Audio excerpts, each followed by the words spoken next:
Republicans have successfully passed step 1 of the budget reconciliation process to encompass all of Donald Trump's domestic spending agenda. I want to go into what budget reconciliation is first before we go into this larger conversation about if Donald Trump is going to be able to do all the tax cuts he promised and wants to do. Okay, so budget reconciliation means you are changing the budget after the fact. You have made a budget and now you're going to change it a little bit. Okay. They are still working on creating a budget, whether it's going to be a continuing resolution or going to be a bipartisan agreement with Democrats. They're working that out, and then it has to be decided by March 14th. They're trying to figure that out. But that's here nor there to this conversation.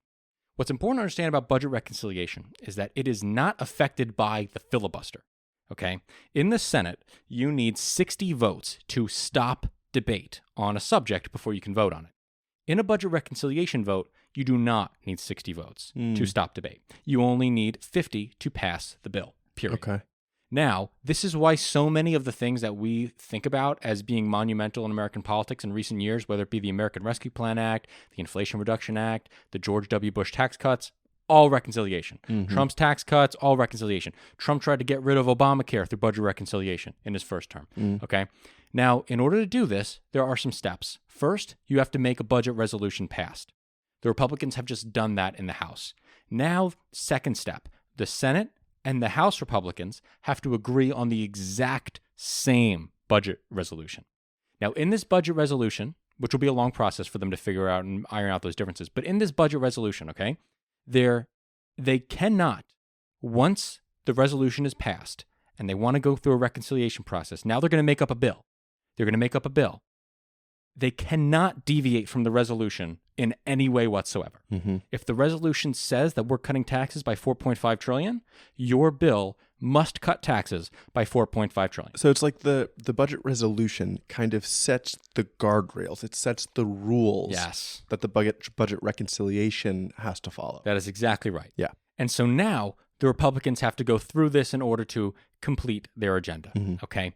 Now let's talk. We talked last video about the Medicaid cuts that are in this. We're going to talk about the tax cuts that are in this because there's a lot. They want to cut taxes by $4.5 trillion over the next decade by extending. Well, actually, let's just pause there. They want to cut taxes by $4.5 trillion over the next decade. Now the fight is on for all Republicans to squeeze in all the tax cuts they can into that $4.5 trillion number. And we should definitely say that the $4.5 trillion, part of the rules that the House has passed, that $4.5 trillion cut is only allowed to happen if it comes with $2 trillion of spending cuts over the next decade. That's right.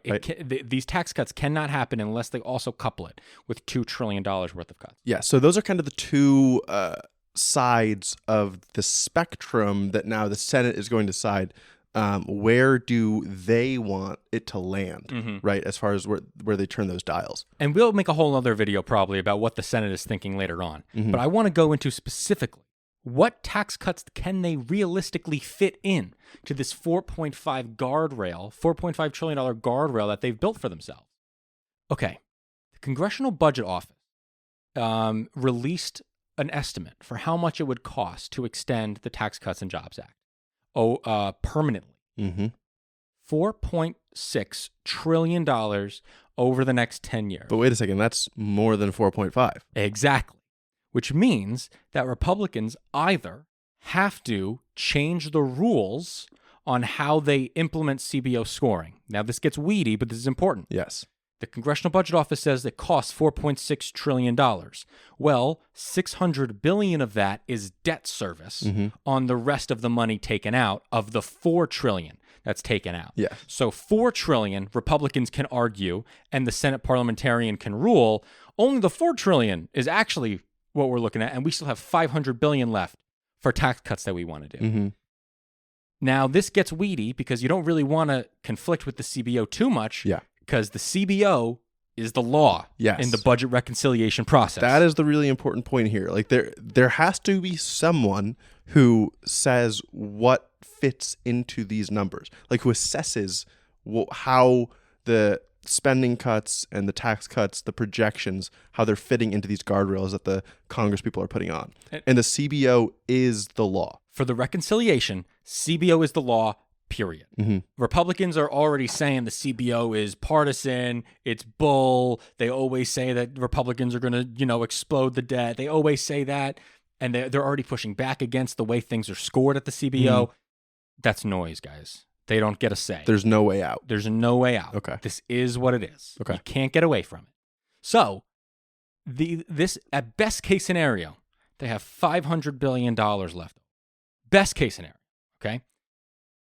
Another institute, the Center for a Responsible Federal Budget, released estimates for all of the federal tax cuts that Trump wants to do. SALT tax relief, increasing the deduction for state and local taxes, getting rid of taxes on tips, getting rid of taxes on overpay, getting rid of taxes on overtime pay, getting rid of taxes on Social Security, cut taxes for domestic production. The issue is any one of these taxes could blow open that $500 billion. And we don't have the scores from the CBO on these taxes yet, right? Not yet. So all we have are these ranges that have been given to us by the CRFB. And each one of those, or everyone except the taxes on domestic production, has a high-end estimate that is over that $500 billion number. So Trump promised all of these on the campaign trail. He's going to get one maximum in the best case scenario. Yeah. Under the current rule. That's it. He's going to get one based off, and if he is lucky, if the parliamentarian does not count the interest on the debt as part of the 4.5 trillion cap. And that's it, guys. Yeah. And so that is something that I think is so fascinating, because a lot of House Republicans are saying, you know what they're saying now? What if we only extend the Tax Cuts and Jobs Act for 5 years? And then we get to do everything else. Ooh. Senate's not going for that.